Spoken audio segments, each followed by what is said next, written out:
Bahkan saya sendiri cenderung mengatakan iman itu tidak diterima. Karena manusia dibekali akal, inginnya Allah itu dengan akal itu dia punya kepermanenan iman, apa? Punya kepermanenan apa? Iman, dan dengan itu dia imannya mujma'aleh, mesti diterima oleh Allah Subhanahu wa taala karena binna dari soheh dengan logika yang benar. Dan logika yang benar itu gampang sekali.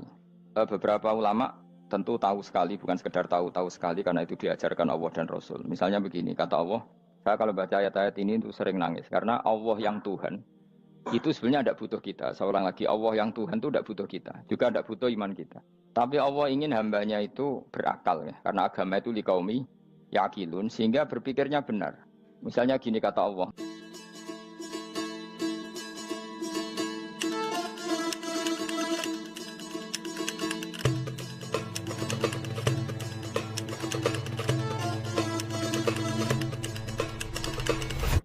Misalnya gini kata Allah, enggak apa-apa, kamu menuhankan selain saya itu enggak apa-apa kata Allah. Enggak apa-apa Yesus kamu katakan Tuhan, enggak apa-apa, kamu katakan batu Tuhan, enggak apa-apa.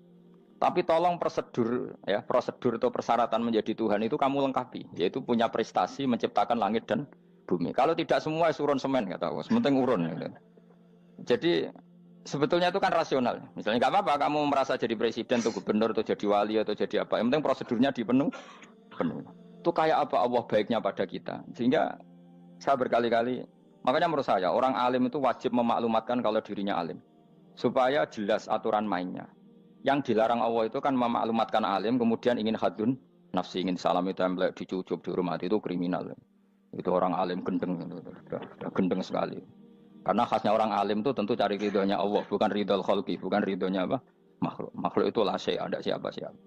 Dan kita harus baku seperti itu. Kenapa kalau orang alim nggak memaklumatkan kealimannya itu dikatakan salah? Karena fungsi orang alim adalah membawa bayinat, membawa ayat-ayat Allah, bukan kepentingan apa? Pribadi. Makanya Rasulullah nanti duka ngendikan idza zuharatil fitanu wal bid'u falyudhiril alim ilmahu wa illa fa'alaihi la'natullah wal malaikati wan nasi ajmain. Jika zaman akhir banyak bid'ah, banyak kebodohan, maka orang alim wajib menampakkan kealimannya. Jika tidak, maka dia mal'un, dilaknati langit dan bumi. Karena sebetulnya logika tentang Tuhan itu gampang sekali. Saya ulang lagi ya. Saya punya sekian contoh betapa tauhid itu mudah. Jadi kalau ada orang bilang ikhlas itu angel, Gus, ya dia sendiri goblok karena nggak tahu logika apa. Ikhlas itu justru gampang. Misalnya kamu ngamal demi manusia, manusia itu umurnya hanya berapa coba? Kan pasti mati. Lalu kalau dia mati tidak berkutik, bagaimana Anda bersandar sama seseorang yang mati dan tidak berkutik? Sama-sama bersandar sama zat sing al-hayyul qayyum, sama zat yang abadi. Kamu latih terus akal kamu. Misalnya saya punya jamaah banyak, mereka itu kan nggak jelas surganya. Kok harap-harap syafaate piye? Soalnya jamaah aku mlebu neraka kabeh. Kan nggak mungkin nyafaati saya. Atau mereka mlebu swarga kabeh, wis do sibuk kelon mbek widadari. Mungkin ya ndak ngurusi saya. Jadi dua kemungkinan itu sama-sama ndak ngurusi saya. Mlebu neraka ya rasanya nyafaati, kan mlebu swarga. Do sibuk napa? Ngeloni widadari karena trauma di bocah elek, melarat macam-macam. Sehingga kiainya saja wis ora takok Gus nang ndi wis ora takok. Wis ribet dhewe no. Nah, tentu saya juga sibuk sowan pangeran sudah itu makom saya sudah sibuk sowan pangeran. Kowe pesta seks sing kula sowan pangeran. Wa swargame ayate pokoke inna ansa'ana gunna napa? Insa'a faja'alna gunna. Apa karo bar kelon dadi perawan neh berarti keloni serempet. Kula insyaallah melok daftar sing fa amma in kana minal muqarrabin farohu warihan. Jadi surganya muqarrabin itu enggak ada sifatnya. Di situ enggak dibakas bidadari, makan-makan enggak, tapi farohu warihan. Satu surga yang sifatnya rohani. Karena enggak bisa disifati. Tapi saya daftar di situ ya hanya beberapa jam, baru gue gabung kon. Sawangane kok taruh rasane wong ayu juga keberatan. Ya tapi saya tentu punya dua kelas, saya punya kartu premium dan ekonomi. Saya enggak tertarik lah daftar yang premium dok, nanti repot apa. Saya itu sering nangis kalau baca ayat seperti ini. Bagaimana Allah yang Tuhan kemudian tidak butuh apa-apa, tapi Allah saking baiknya itu membuat tatanan logika kita. Saya tidak akan bosan-bosan sampai sowan Allah. Bahkan andaikan saya masuk surga dengan faham ini, saya milih faham ini. Karena faham ini itu menguntungkan agama. Li'ilai kalimatillah. Sementara masuk surga itu hadun nafsi. Banyak ulama mengatakan, kenapa Anda tidak ingin mati? Padahal Anda mati masuk surga. Katanya, saya takut kehilangan momen sujud. Karena sujud adalah hak Allah. Sementara surga itu hakun nafsi. Keinginan saya. Tentu saya mendahulukan hak Allah ala hakin nafsi. Itu makam-makam yang... Dan itu nggak bisa Kamu copy paste. Orang yang pada kelasnya akan merasakan seperti itu. Dan kamu tidak perlu minat, malah paham. Jadi sudah dengar saja, apa? Dengar saja. Begini misalnya, saya berkali-kali bilang, kenapa ulama dulu, saya ini kan di Sarang juga ngajar tauhid, dulu saya ngajar kubrul yakiniyat, di beberapa madrasah, termasuk di Sidogiri saya juga ngajar tauhid. Di sini saya ngajar tafsir, tapi yang saya titikkan juga tauhid. Begini, saya hidup di dunia ini, terutama saya memang ingin menerangkan tauhid, sebagaimana Allah menerangkan. Begini ya, Jubair bin Mut'im, saya tidak bosan-bosan cerita ini, Jubair bin Mut'im itu termasuk dahiyatul Arab, cerdas-cerdasnya orang Arab. Dia ditunjuk sebagai negosiator untuk membebaskan Asra Badrin, tawanan perang Badar yang kalah dan ditawan Rasulullah dan para sahabat. Kemudian harus ditebus dengan uang. Oke, disepakati terus. Singkat cerita Jubair bin Mut'im itu datang ke Madinah. Dulu karena tidak ada hotel, tidak ada penginapan, ya memang nginepnya orang musyrik itu di masjid. Ya sehingga itu lazim saja. Kamu tidak usah jadi liberal kemudian bilang musyrik boleh di masjid, ya tidak perlu seperti itu. Kamu juga tidak perlu goblok mengatakan nggak ada ceritanya orang musyrik nginep di masjid karena ya ada tarehnya seperti itu. Jadi tidak perlu goblok, ya tidak perlu liberal. Paham ya? Kalau kamu bilang, wah nangono wong musyrik oleh nginep di masjid, kamu liberal. Padahal konteksnya karena sejarahnya pernah ada. Milih di goblok apa liberal? Apa milih jelas? Enggak milih aja, ngaco aja. 01 apa 02 apa 00. Milih mana? Goblok, liberal, enggak milih.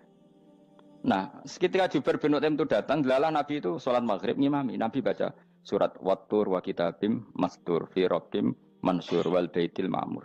Kemudian di pertengahan surat At-Tur itu kan ada ayat yang menurut saya itu sangat bagus. Sehingga di kamar saya, di rumah saya itu tak figur ayat itu. Bahwa kita harus dilatih berpikir. Kata Allah memulai argumentasinya, am khuliqu min ghairi syai'in. Apakah kejadian alam raya ini seisinya tentu diciptakan tanpa sebab. Misalnya begini, alam raya ini kata orang nihilisme atau komunis atau orang-orang paham nihilisme, itu kan dimulai dari ketiadaan. Logika ini kan goblok sekali. Berarti kalau alam ini kadung wujud, kamu kan tahu kan langit bumi sekarang kan wujud. Ya, langit bumi sekarang kan jelas wujud.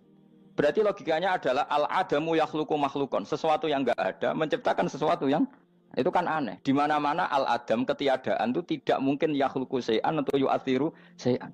Di mana-mana ketiadaan itu tidak mungkin mengefeki sesuatu yang ada. Wong kamu sebut tidak ada itu berarti tidak mungkin bisa berbuat apa-apa karena namanya tidak ada. Sekarang alam raya ini dimulai dari ketiadaan. Terus kamu simpulkan sesuatu yang enggak ada menciptakan yang ada, itu gendeng apa enggak? Oh, gendeng sarap itu.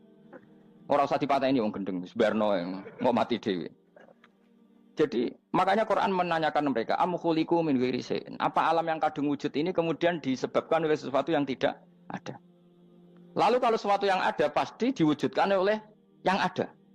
Nah, karena yang ada ini pencipta harus berstatus super. Nah, super ini oleh ulama disebut wajibil wujud. Maka Allah bersifat super, wujud yang paling prima, yang kausa prima. Karena pencipta tentu kelasnya harus di atas yang diciptakan. Makanya disebut, ulama dulu menyebut Allah itu apa? Wajibil wujud. Karena pencipta tentu lebih dahulu. Maka harus disifati awal atau qadim. Awal atau qadim.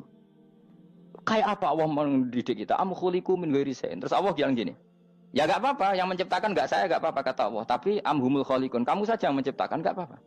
Tapi syaratnya kalian juga harus merasa pernah ikut menciptakan langit bumi. Am khalaqus samawati wal ardh. Jadi, enggak apa-apa kamu merasa Tuhan, enggak apa-apa. Yang penting kamu merasa ikut nembok langit, ikut ngecor apa? Langit. Jadi pokoknya ikut bikin. Terus kata Allah, bala yukinun, kamu tak suruh merasa menciptakan langit bumi, kamu juga enggak merasa iya. Memang ya mereka merasa enggak kan? Akhirnya Jubair bin Mut'im saking enggak kuatnya. Am khalaqus samawati wal ardh bala yukinun amin dahum khuzun. Sama Allah dibombardir seperti itu. Dia datangi Rasulullah, ya Muhammad, logika itu tidak meninggalkan akal saya. Matarok tali akli nasian. Akal saya habis Muhammad. Saya iman saja. Saya tidak cukup punya logika untuk melawan argumentasi ayat yang kamu baca. Saya iman saja. Terus iman. Makanya kalau ada logika nihilisme bahwa sebelum alam ini adalah ketiadaan, lalu pertanyaannya bagaimana mungkin ketiadaan menciptakan yang ada? Di mana-mana ketiadaan itu la yu'atsiru syai'an wa la yakhluqu syai'an. Jenenge wae tiada. Tiada itu ya enggak ada fungsinya, ya enggak ada efeknya, enggak ada prestasinya. Ya pokoknya namanya enggak ada ya enggak ada. Nah, ini penting saya utarakan. Terus di sini Allah mengulang lagi, enggak apa-apa yang lainnya kamu katakan Tuhan jadi mitra saya enggak apa-apa. Tapi tolong kata Allah, aruni madza khalaqu minal ardi, tunjukkan ke kami prestasi dia ikut bikin bumi. Kita tahu misalnya Yesus, Isa lahir di bumi. Bumi sama Yesus dulu mana? Dulu bumi, dia lahirnya di bumi. Lalu dia melata di bumi, jalan-jalan. Kemudian dia mengatakan ini bumi Tuhannya saya. Jadi bumi kok enak, dhisik aku sih. Tua aku sih, bodoh-bodoh pangeran aku dong. Lebih apa? Tua. Jadi Allah itu gampang sekali. Nah sekarang orang iman itu kuat semua. Makanya ndak wali-wali. Imane mbek Allah taklid, njaluke aneh-aneh, njuk bojo ayu, sugih, jabatan. Bela Allah secara hujah aja enggak pernah, sudah minta. Makanya kita hidup di zaman yang saraf masal. Lho kula njaluk pangeran akeh-akeh kuwi, coba kamu bela Tuhan tuh pernah bela apa? Bela Tuhan tuh gampang dengan argumentasi al-hujjah yang supaya agama ini tamkin fil ard, benar-benar mapan dalam logika. Yaitu tadi di mana-mana yang namanya sebab itu amrun wujudiyun, di mana-mana sebab itu sesuatunya harus wujud. Paling tidak kita sudah menolak nihilisme. Apa? Nah, nihilis. Lah wujud karena wujud awal harus berstatus prima. Lah prima itu dalam bahasa ulama disebut wajibil wujud. Makanya ulama dulu ngelatih kita itu pertama Allah itu siapa? Zat sing wajibil wujud. Itu satu filosofi yang luar biasa. Nah, kemudian setelah itu ada setan-setan kecil yang nganggur, yang iseng. Nah itu nggak usah kamu perhatikan. Tinggal delok TV, ngopi, terus tinggal nyate kelata. Enggak saya tamak, pingsan deh. Sokor-sokor stres deh. Dugaan saya setan saya gue pingsan, kurang gizi.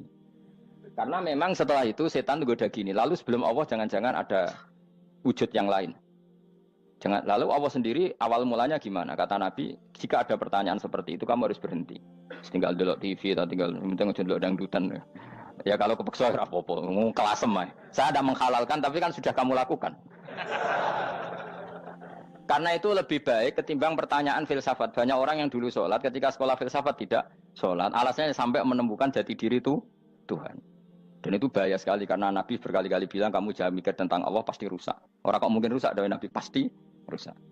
Nah cara menghentikan gimana? Karena setan ini makhluk, akal-akalannya gampang. Tadi tak warai, saya sebagai ulama, atau sebagai manusia, atau sebagai orang awam, atau sebagai siapa saja. Kadang ada pertanyaan seperti itu. Tak tinggal anggeling dharma, kan pusing setan. Ini kan ngenteni. Weh, ngenteni bar lo anggeling dharma. Bariku aku lesu mangan mie. Bar mangan mie waret turu. Kan dia ngenteni terus. Mau bikin was-was lagi. Ternyata saya sibuk kan enggak bisa masuk dia. Bangun tidur aku selali pertanyaan tadi. Dinteni. Nah, dia masuk lagi aku sibuk ngajak anak jalan-jalan. Jadi saya kalau jalan-jalan di pasar itu wis enteni tan santai wae. Itu memang resep dari Rasulullah.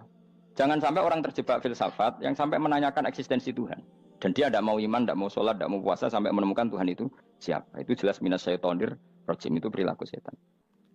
Makanya Rasulullah setiap ditanya sahabat gitu itu Nabi guyu-guyu. Dan guyunya Nabi itu kata Nabi, baguslah kalau kamu takut Tuhan kalah kata Nabi. Nabi gojok gitu. Maka ada ulama yang punya seni berargumentasi yaitu Imam Ghazali. Jika setan tanya kamu lalu sebelum Allah jangan-jangan ada wujud yang sebelum Allah. Kata Imam Ghazali, ya itu saja yang Tuhan. Yang Allah ini enggak jadi Tuhan. Ya berarti wujud sebelum Allah itu yang benar-benar Allah. Kalau kamu bayangkan lagi, jangan-jangan sebelum itu ada wujud lagi. Ya itu saja yang benar-benar Allah. Sehingga tetap Allah itu menang terus. Paham ya? Yang jelas jangan sampai didahului Adam. Karena kalau didahului Adam lebih ngeri lagi. Karena sesuatu yang enggak ada menciptakan yang ada. Itu lebih buruk lagi menurut akal. Menurut apa akal? Daripada kamu nggak salim Imam Ghazali, tinggal saja ndelok. Tadi ndelok sinetron. Itu yang lucu aja. Ndelok sing lucu-lucu. Ndelok apa? Mencari Tuhan. Pokoknya sing aneh-aneh, sing goblok-goblok, sing lucu-lucu, sing perane wong apa? Lha saya sering diprotes saya. Gus Salim jenengan kok sering ndelok sinetron sing ana dialog wong goblok-goblok. Wong goblok ku menarik cara kula. Apa ya? Cara pandang itu di luar dugaan saya karena kula berkali-kali lho kalah wong goblok. Jadi makanya ini tak cerita nih, beberapa kali yang jari Gus Wak cerdas, berkali-kali kalah sampai goblok. Ada seorang santri itu ingin dibelikan bapaknya itu sepeda motor. Bapaknya wong desa, senengane ngrumat sapi wedhus. Lah menurut saya ya orang tuanya itu mampu lah, sangat mampu untuk beli itu. Pak mbok ditukokno mawon wong sepeda motor. Kata bapaknya, "Anakku nu jok mondok tak goblok, Gus." Wong njaluk kok sepeda motor, njaluk mobil ora ya goblok. Lah kok goblok, Pak? Jenenge donya iku Gus, sing lahirno donya kok sapi ku ndek anak, wedhus ndek anak jenenge donya. Di mana-mana jenenge donya sing lahirno donya. Iki donya kok mangan donya. Mergo motor iku kan tuku bensin, mobil. Iku cara dekne iku goblok Gus. Batin berarti kabeh kiai goblok perkarane tuku donya sing ngentekno donya. Cara dekne donya iku sing lahirno donya. Batin kok pinter iki batin. Untungnya saya ini ulama ya, ahli tafsir ya malu. Saya kalah itu ya malu. Tapi saya sebagai orang objektif fair, itu teori benar apa? Jadi donya itu ya sing lahirno donya. Donya kok mangan donya iku goblok. Untungnya dia dengan saya itu jaraknya 5 kilo 7 kilo karena 7 kilo. Lala dia diterkon sepeda motor, aku tetap mau kalah. Pak, nanti jalan kaki saja. Karena kalau pakai motor ini kegoblokan kata saya. Terus mendingan nih, loh Gus mau kalah tadi.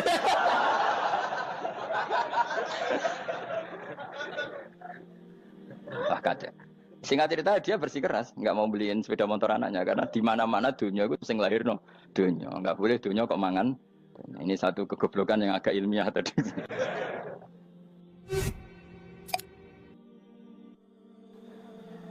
Nah, Imam Asy'ari juga ngalami hal yang sama. Imam Asy'ari itu punya, kita kalau ahli sunnah kan dua partai ya. Ya dalam ahli sunnah itu hanya ada dua partai juga. Kalau nggak Asy'ari ya Maturidi. Ya, dan sama-sama alim. Ya kalau terpaut ya paling 5%, 7% ya. Kealimannya Asy'ari dan Maturidi. Imam Asy'ari itu bikin logika yang jelimet seperti saya sekarang ini. Logikanya yang jelimet, tapi permanen. Jadi yang saya ajarkan tadi itu logika yang jelimet tapi apa? Permanen. Karena tadi alam raya ini kadung wujud. Kalau kadung wujud pasti pewujudnya yang menciptakan wujud pasti adalah kewujudan. Karena al-adam la yu'athiru syai'an. Di mana-mana kenihilan tidak yu'athiru syai'an. Ya sepakat ya, gampang kan? Tentu wujud ini prima disebut wajibil wujud. Lalu Imam Asy'ari itu bersikeras. Kalau imanul muqallid itu tidak diterima. Sebanyak keberatan ulama, tapi Nabi nyatanya yaktafi bi imanil Arab al-khalina anin nadur. Nabi nyatanya mencukupkan imannya orang-orang Bedui yang mereka itu kayaknya tidak bisa mikir. Ya, Nabi yaktafi bi imanil Arab itu wong desa al-khalina anin nadur yang mereka itu tidak bisa apa? Berpikir. Ingat cerita Imam Asy'ari survei. Coba ayo kita tanya orang-orang kampung. Ternyata kegoblokan orang kampung itu ya ilmiah, masyhur itu. Imam Asy'ari saja harus belajar dari wong awam, wong goblok-goblok tadi. Kita kok ingin ya Badawi bima araf tarubak. Kowe kok iman be Allah itu bima araf tarubak. Lalu kamu tahu Tuhan kamu atas nama apa? Dengan logika apa? Jawabnya enak. Al-ba'ratu tadullu 'alal ba'ir wa atharul aqdam yadullu 'alal masir. Angger ana tletong ya ana ontane. Angger ana bekas delamaane wong ya ana sing bar liwat. Jadi misalnya ada bekas teracak anjing, berarti anjing habis liwat. Ada bekas apa ular ya berarti ular harus liwat. Ada bekas tercak manusia ya berarti manusia habis liwat. La wa hadzal alam atharun min athari qudratillah.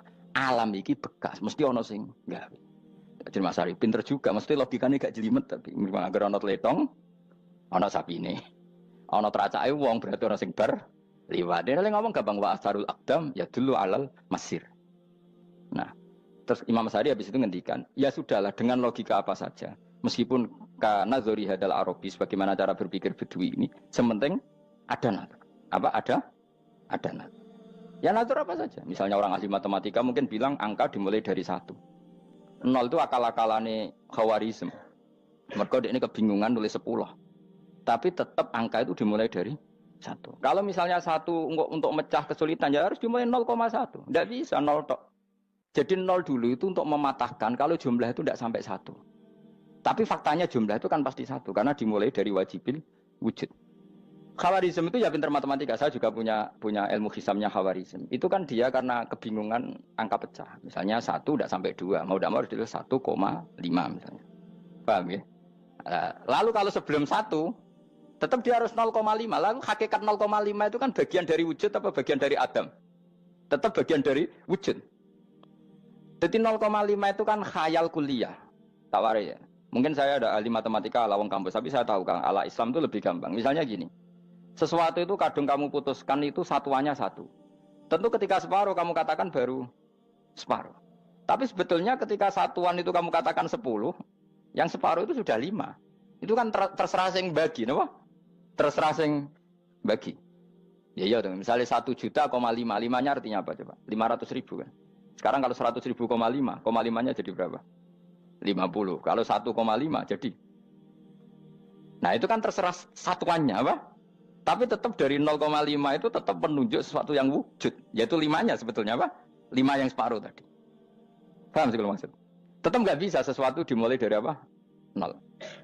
Nah, makanya kata Abdul Hamid Khan kalau dalam mendidik tauhid, itu gampang saja tadi. Alam raya ini kadung maujud, kalau kadung maujud pasti disebabkan oleh sesuatu yang wujud.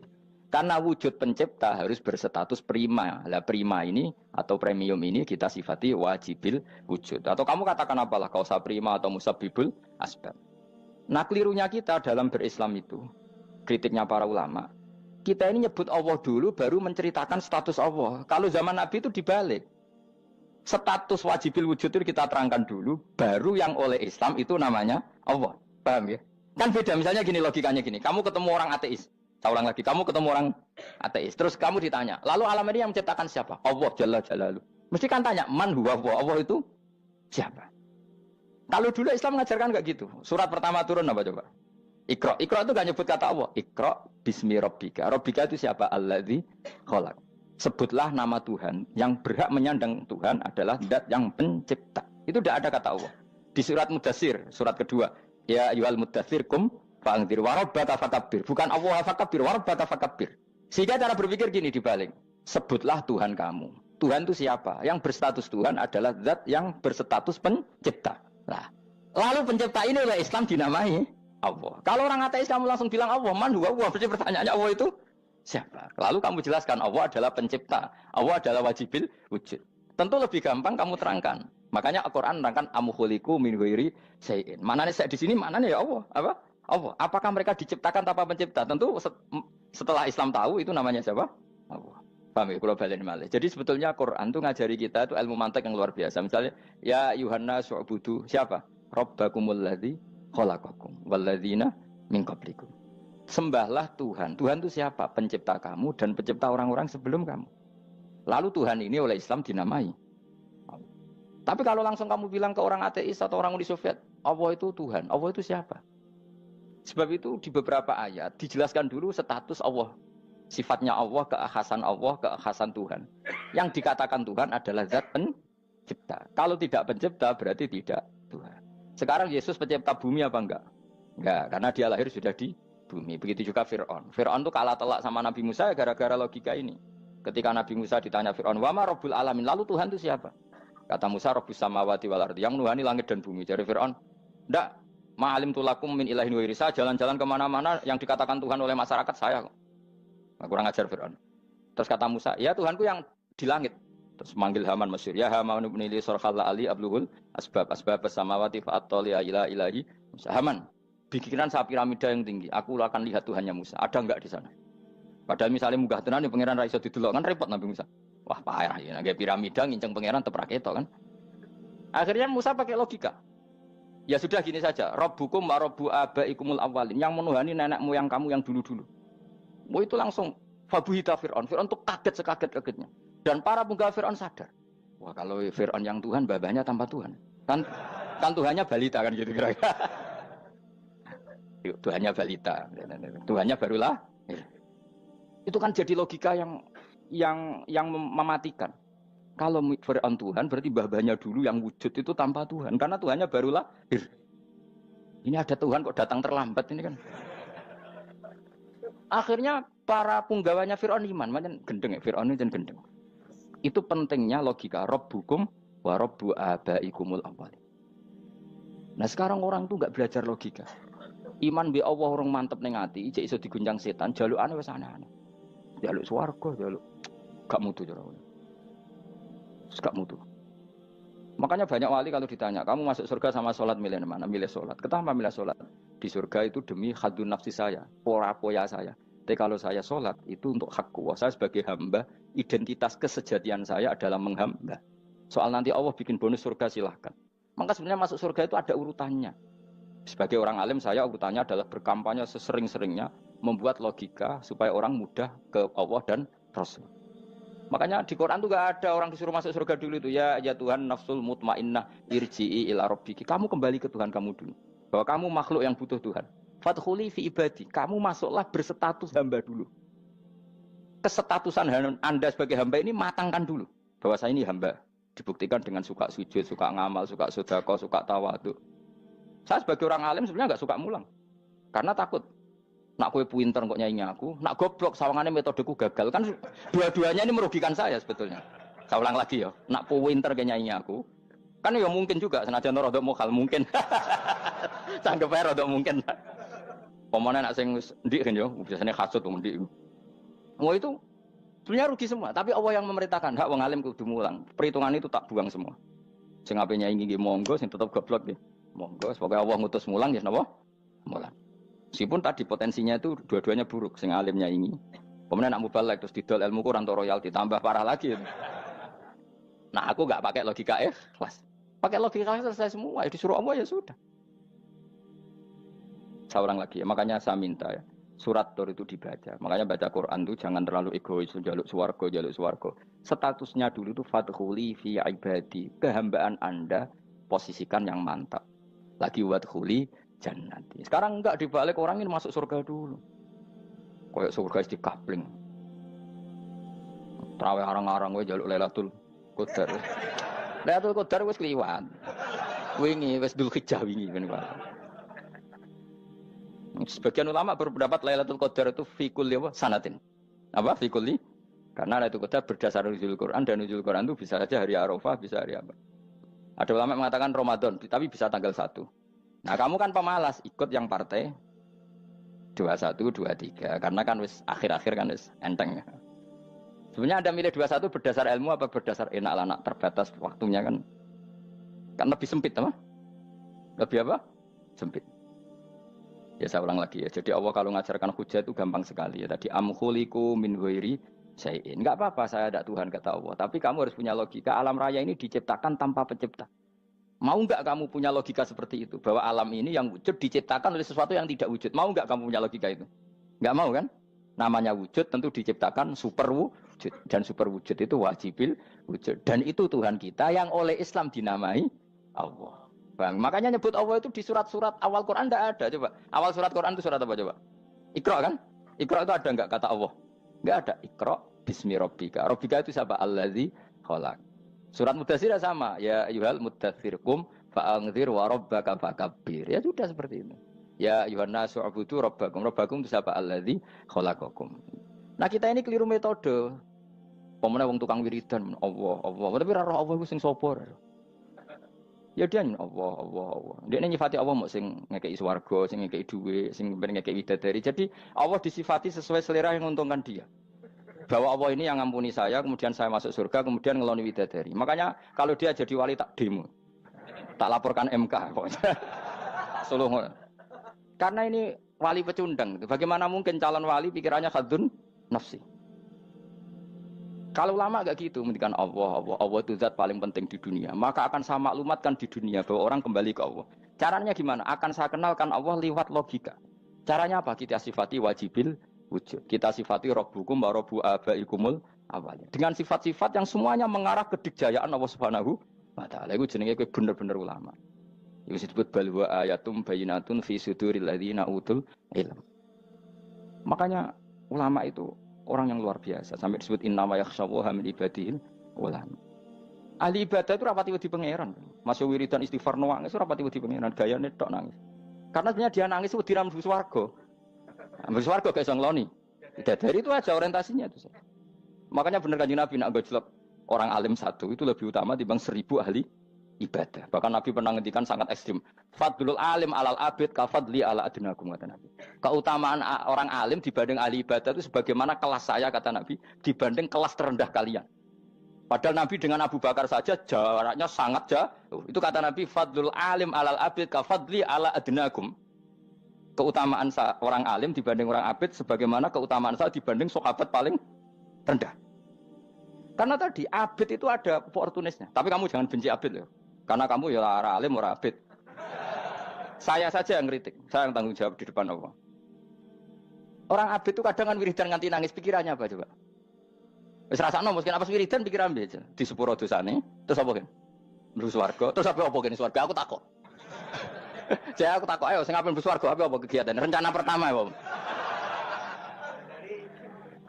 Terus gak usah munafik biasa wae. Mau inna ansa'na apa? Insya Allah kalau ada jujur apa jujur. Bandingkan kalau orang alim. Orang alim itu ketika nyebut Allah itu iri ya Allah. Kenapa di dunia ini ada makhluk lain yang menandingi engkau? Saya tidak ridho. Kenapa di dunia ini ada syarik orang yang dimitrakan seperti engkau? Maka orang-orang alim ini ingin memaklumatkan bahwa la syarika lak labbaika wa huma lab baiklah syarika lak innal hamda wa ni'mata laka wal mulka la syarika lak. Sehingga para nabi itu memaklumatkan itu. Engkau saja yang Tuhan ya Allah. Semua nikmat dari engkau, semua kepemilikan ini milik engkau. La syarika lak labbaik. Dimaklumatkan ke dunia. Innal hamda wa ni'mat itu dimaklumatkan. Enggak ada kepikiran mereka masuk surga. Karena mereka ingin memaklumatkan bahwa Allah ini yang Tuhan. Sama tak ceritani Nabi Ibrahim jadi Khalilur Rahman, rumang samu kakan wiridan kaya kowe ndak. Wiridannya Nabi Ibrahim sama-sama mungkin banyak sampean. Karena sampean banyak kepentingan tadi. Wali-wali dulu kalau wiridan itu ndak sebanyak sampean ndak, tak jamin ndak. Pemene maca lelo yang 10.000 ndak biasa wiridannya. Tapi khosyahnya sama Allah luar biasa. Pertama Nabi Ibrahim diangkat jadi khullah. Khullah itu ya Khalilur Rahman itu. Itu dia wiridannya gini. Ya Allah, innahu la yahzununi alla ara ahadan fil ghairi ya'buduka ghairi. Alla ara ahadan fil ardi ya'buduka ghairi. Sama saya hafal tadi. Memang saya hafalkan. Ya Allah, saya ini susah sekali. Kenapa zat sepenting engkau, kemudian yang menyembah engkau hanya saya? Ini tidak fair. Makhluk yang enggak penting saja punya umat. Makhluk-makhluk yang enggak penting aja jadi pusat perhatian. Misalnya artis atau presiden atau gubernur atau tokoh top. Semuanya jadi presiden. Padahal semuanya itu makhluk yang enggak sepenting engkau. Ini zat yang sepenting engkau, kemudian yang tahu kalau engkau penting hanya saya, ini tidak fair. Nangis dan nangis. Ini tidak fair. Innahu la yahzununi alla ara ahadan fil ardi ya'buduka ghairi. Saya ini susah Gusti, susah sesusahnya. Zat sepenting engkau, kemudian yang tahu kalau engkau penting itu hanya saya. Wah ini tidak fair. Loh, coba kalau orang mencintai sesuatu kan gitu. Misalnya kita bojo ayu, kemudian wong liya kabeh darane elek, mangkel ora? Mangkel enggak? Kamu beli Alphard. Kamu kira itu mobil mewah. Kemudian orang nyejajarkan podo mek keri, mangkel enggak? Semua kenikmatan itu kita nikmat karena itu diakui ya enggak? Wes gunane apa kae di Alphard gawe ning Gunung Kidul. Terus wong darani ngono iku padha mek keri ambek kejangke mangkel ora kira-kira. Enggak penting mewahnya ini tetap butuhnya pengakuan. Coba misalnya kamu jadi presiden hidup di dunia orang sufi. Sing darane wong penting wong saleh ahli sujud ora kakuati iki. Keteko di Barno. Karena itu dihormati situ hanya orang apa saleh. Kakuati gak? Oh kakuati kan. Atau kowe dadi artis top, teko ning daerah Gunung Kidul wong desa-desa, terus diundang lek. Oh, mangkel kae. Le bayangno.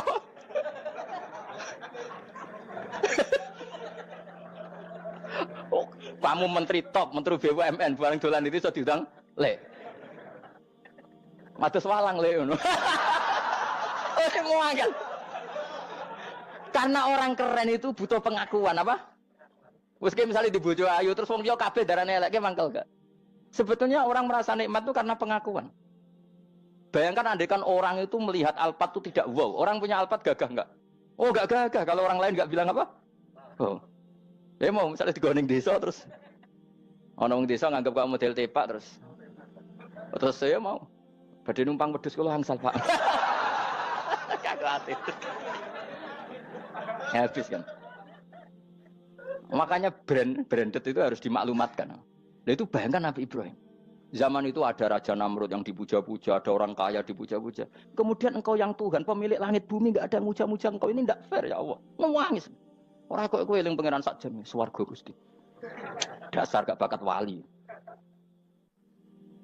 Terus saya itu pernah kangen Nabi Ibrahim itu sampai nangis dan itu saya tidak berdoa. Semua yang terkait Nabi Ibrahim itu saya baca, mulai surat Quran, tafsir tentang Ibrahim.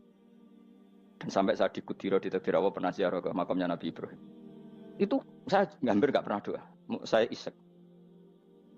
Ya karena tadi, ketika Nabi Ibrahim nangis-nangis gitu, ya Allah ini tidak fair. Engkau zat terpenting di alam raya ini, kemudian nggak ada yang menuhankan engkau, nggak ada yang merhatikan sama ini tidak fair. Susah sekali karena yang tahu engkau Tuhan itu saya tok. Masyhur itu sama Allah. Karena Ibrahim nangis-nangis itu terus sama Allah diterbangkan ke langit. Disebut wagadhalika nuri Ibrahim malakutas sama. Di langit ada jutaan malaikat sujud, jutaan malaikat rukuk, jutaan malaikat baca tasbih. Nabi Ibrahim oke Gusti kalau gini ya benar, ini baru benar kata-kata.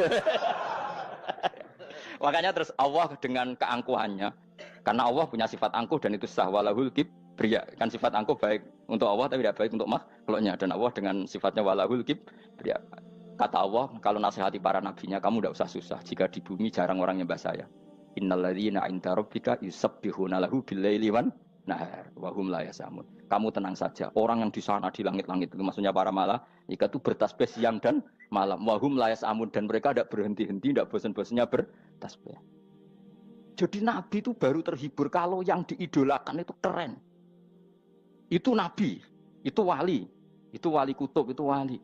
Kamu enggak nyebut Allah itu sebenarnya kamu kan enggak ingin kan bangun malam ingat Allah berhubung utamu akeh terus Allah mbok libatno mbok nyaur kan sebetulnya itu kamu ingin jadi bupati sebenarnya kamu enggak kangen Allah kamu ingin jadi bupati terus Allah mbok jak koalisi kan gitu terus malam-malam Allah Ya Allah ini hambamu ya Allah minta ini.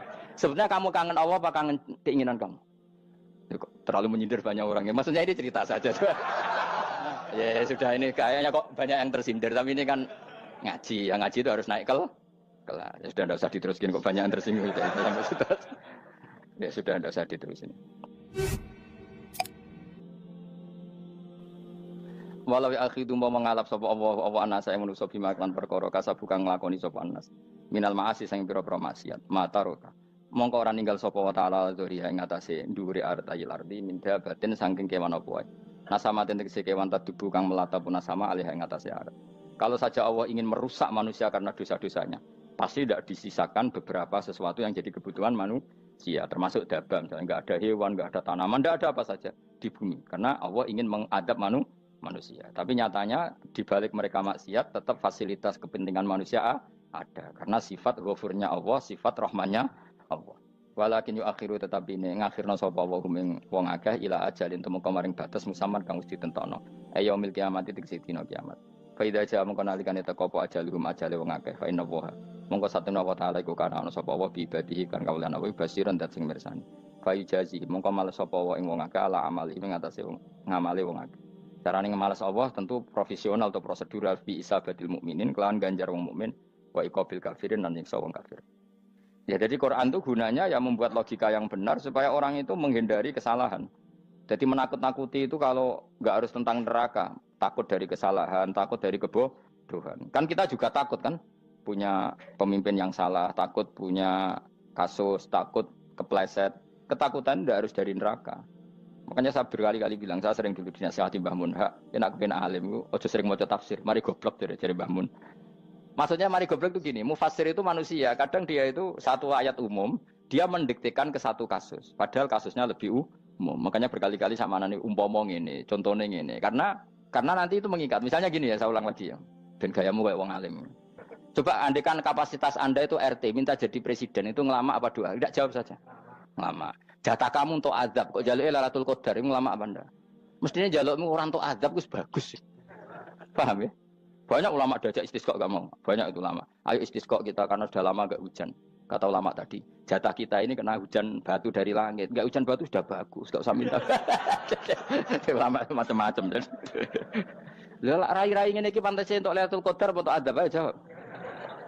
Orang entuk adab wis bagus. Ya dadi dongane ya Allah. Ampun jenengan siksa la tu akhidna. La tu akhidna maknane njuk Lailatul Qadar apa ora disiksa. Ya makam kita itu masih Rabbana la tu akhirna.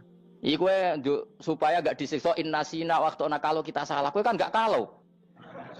Wah sudah salah. Jadi donga innasina waktu sange apikane pangeran wae ditambahin. Kalau kita salah. Kalau kita kan sudah ada kalau lagi sudah. Sudah jelas salah berkali-kali lagi.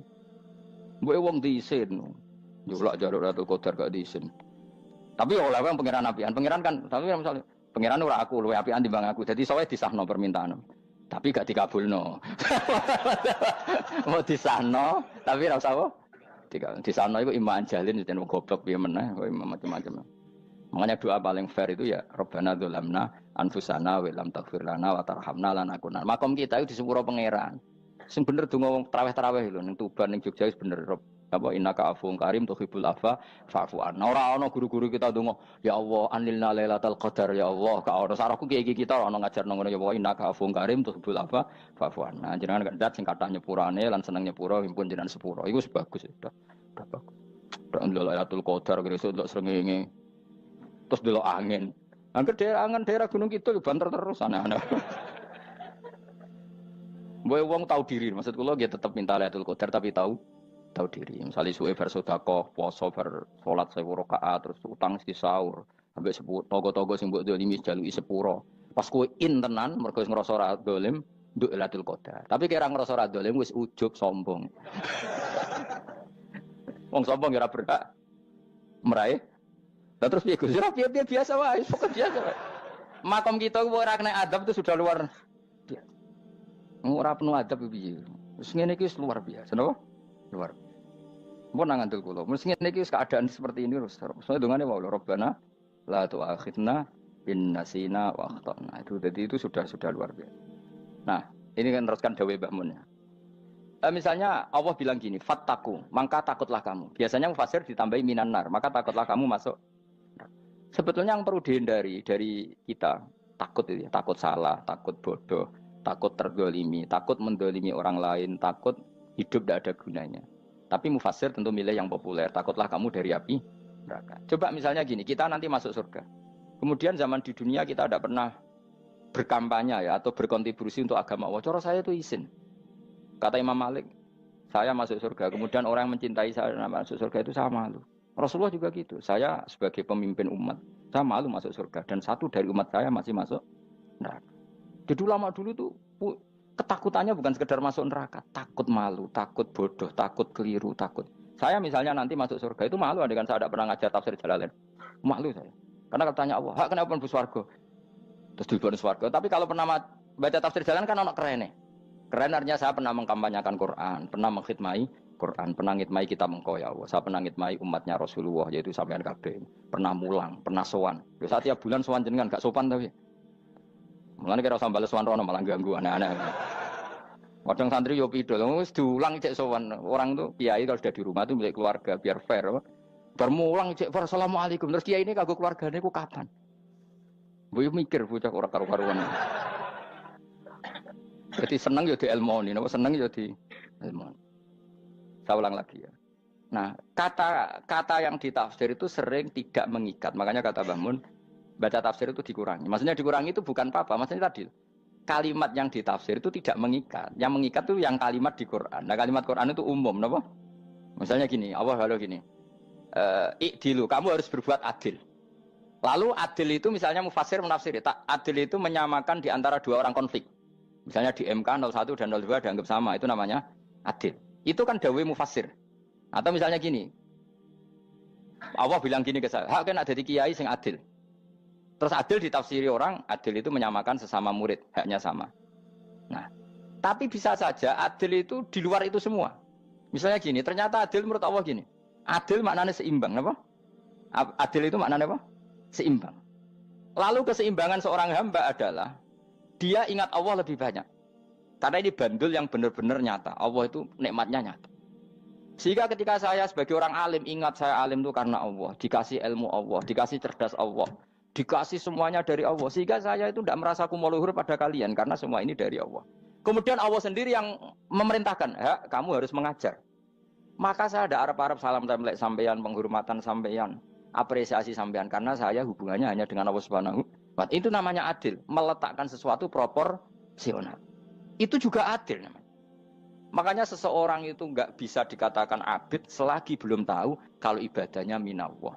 Jadi misalnya ke ibadah tok, ternyata kamu yakin itu ibadah kamu, amal kamu, itu belum abid. Abid hakikat adalah alhamdulillah alladzi hadana li hada wa ma kunna linahtadiya laula an hadana. Ketika kita sujud yakin ya Allah alhamdulillah jenengan menakdir saya sujud. Saya sholat alhamdulillah engkau menakdir saya sholat.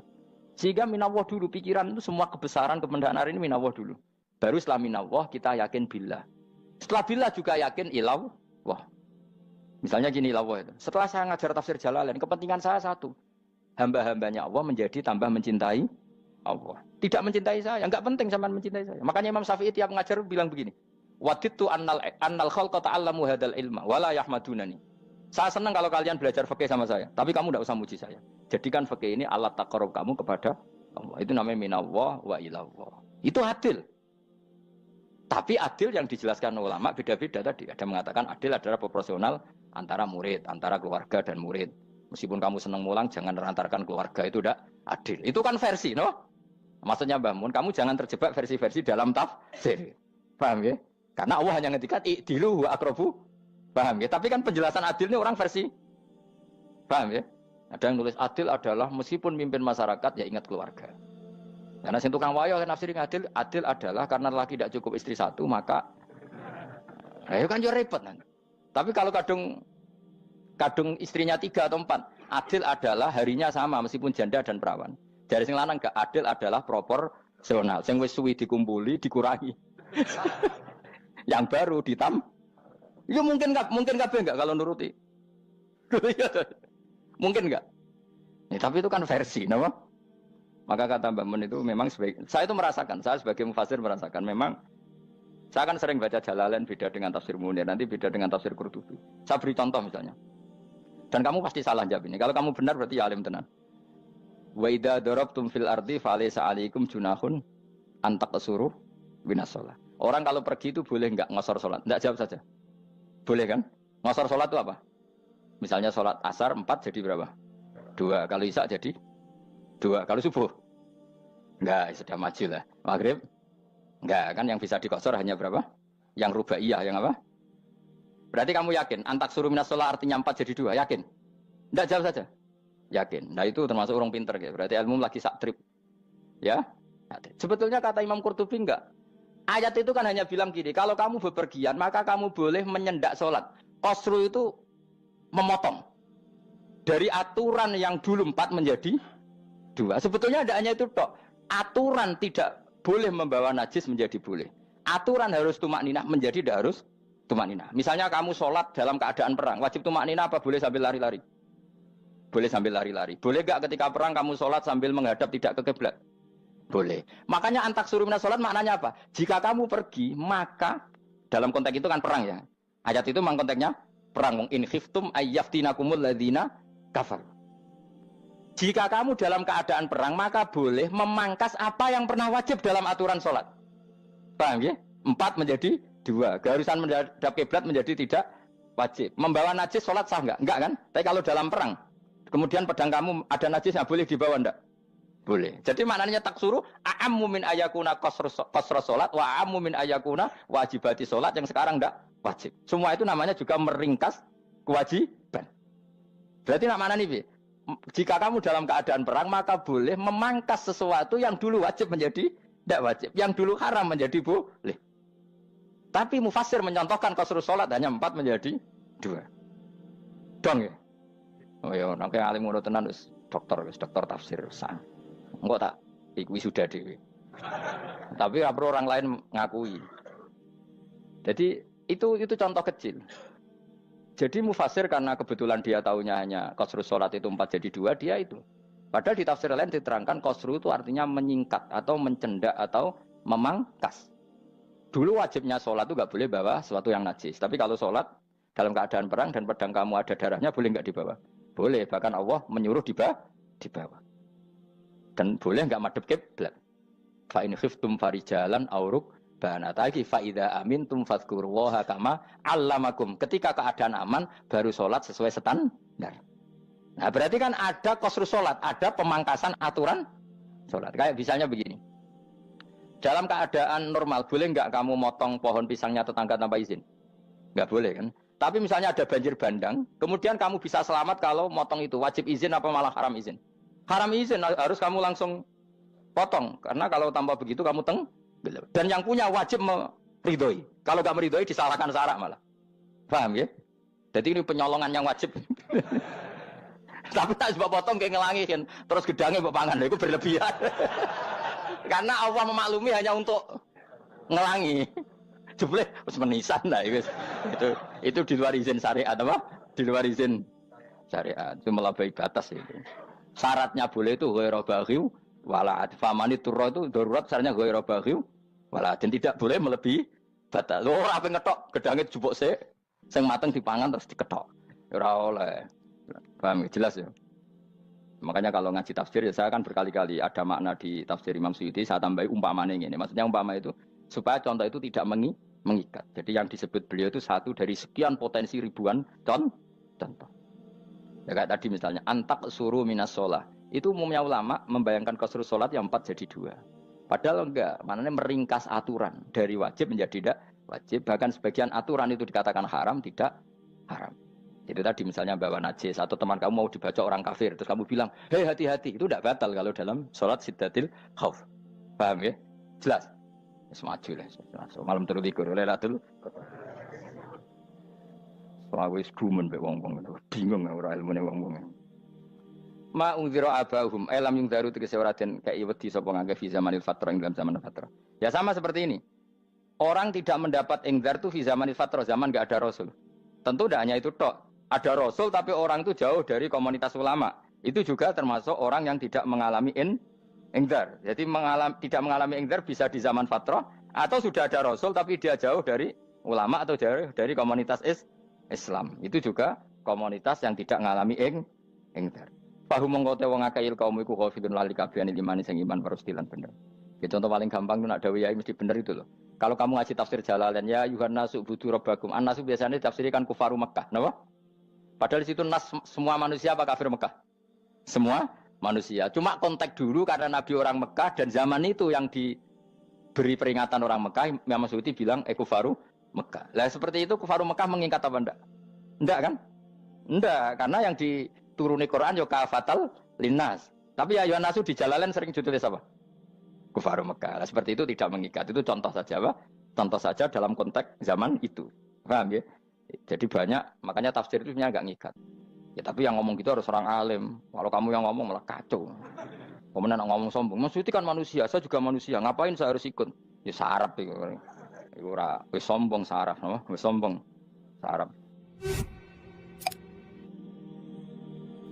Lakot hakko teman-teman fahum, lakot hakko teman-teman nyata apa alkaul apa titah. Wajib tegese wajib manane nyata al aksarihim.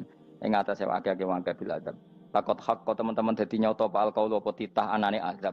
Wajib tegese wajib apa adab al aksarihim bil adab fa mongko te wong akeh la yuminu ora iman sapa akeh. Il aksaru tegese utek akeh wong ora iman. Zaman iku Mas. Ya, maksudnya zaman iku. Tapi jengben mboten ngerti.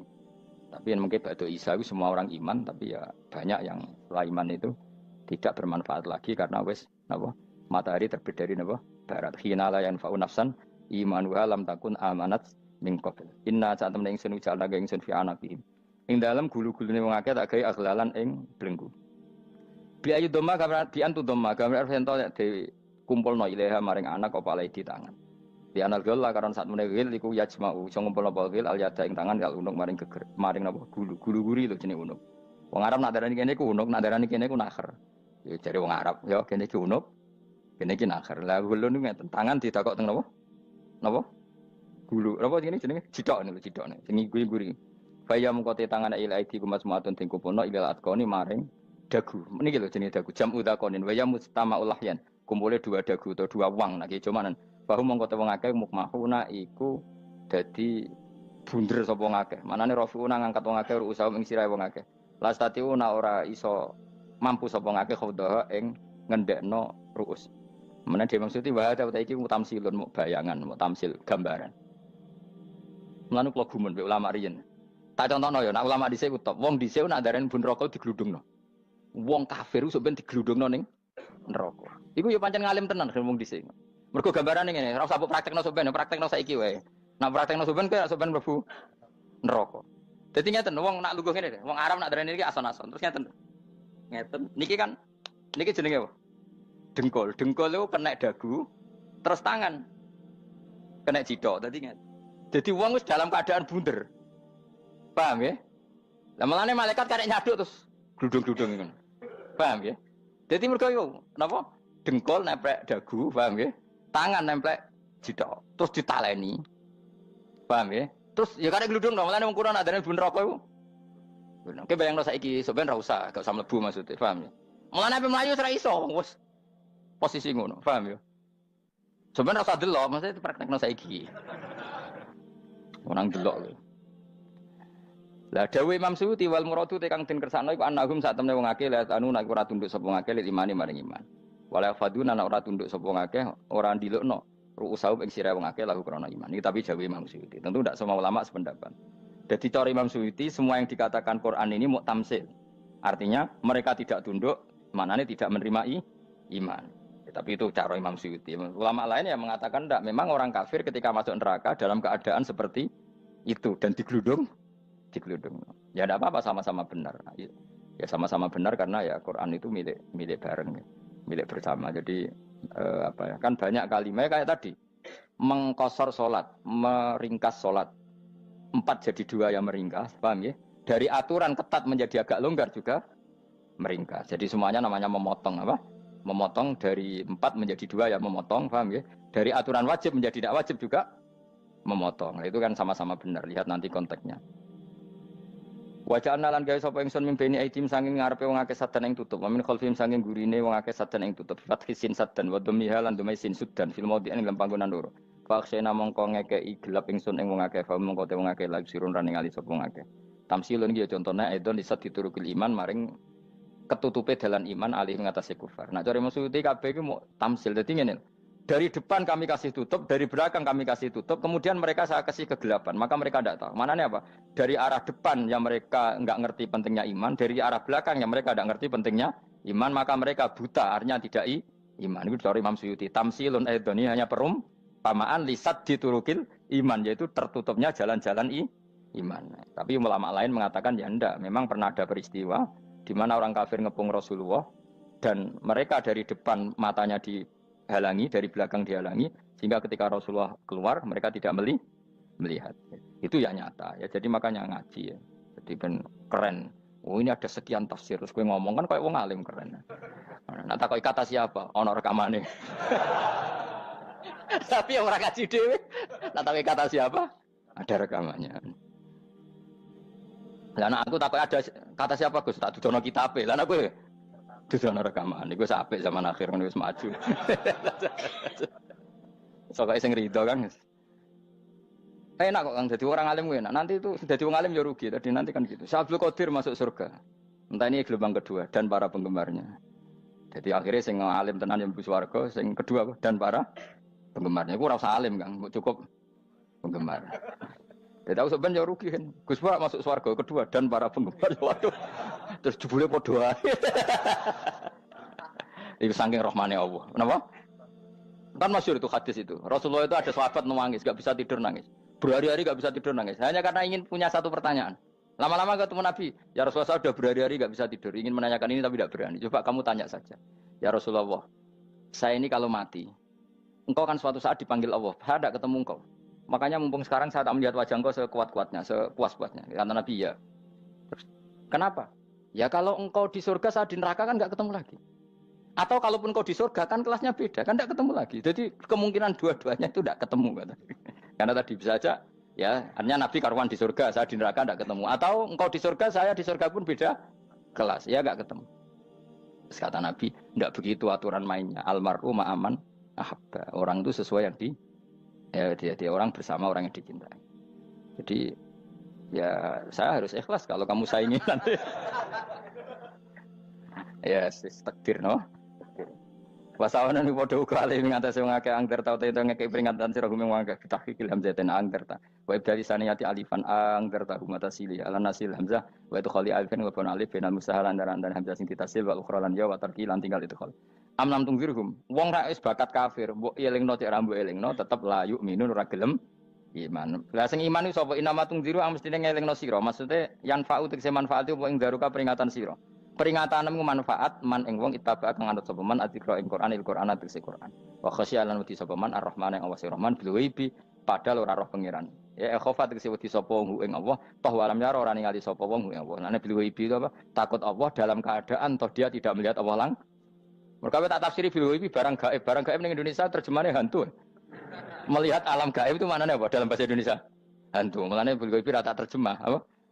Ya namanya ini wa khosyalan di sapa wong ar-rahman ing wasirman bil ghaibi padahal dene ora roh langsung. Ya ora usah diterjemah ya. Terjemah dadi apa? Barang gaib malah repot. Wa basiruhu mongko ngeke berita gembira sira ing man bimaghfiratin kelawan pengemuranan wa ajrin dan ganjaran karimin kang terhormat. Orang yang seperti itu yang ngikuti Quran dan takut Allah itu layak mendapat maghfirah wa ajrin karim wa ta'ala jur karim wal jannatu swarga. Inna satamna ingsun wa nahnu ya ingsun iku nuhyi uripna ingsun almauta ing wong sing mati libak sikra nafas. Wa naktubulan nulis ingsun fil lauhil mahfuz ma ing apa wae kodamu kang nglakoni sapa ngake fi hayatihim.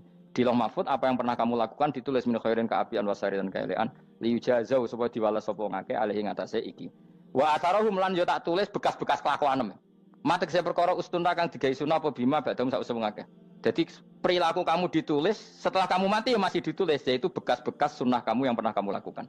Jadi misalnya kok penemu judi, selama ada orang judi ya kamu dapat, paham ya? Paham ya? Loro gak? Makanya ulama ngendikan dulu tubalil amwat, tubaliman mata wa matat ma'ahu dunubuh. Bejo wong mati, kemudian dosa-dosanya melok mati pisan. Maknanya dia mati dalam keadaan tidak pernah melahirkan sunnah keburukan, paham ya?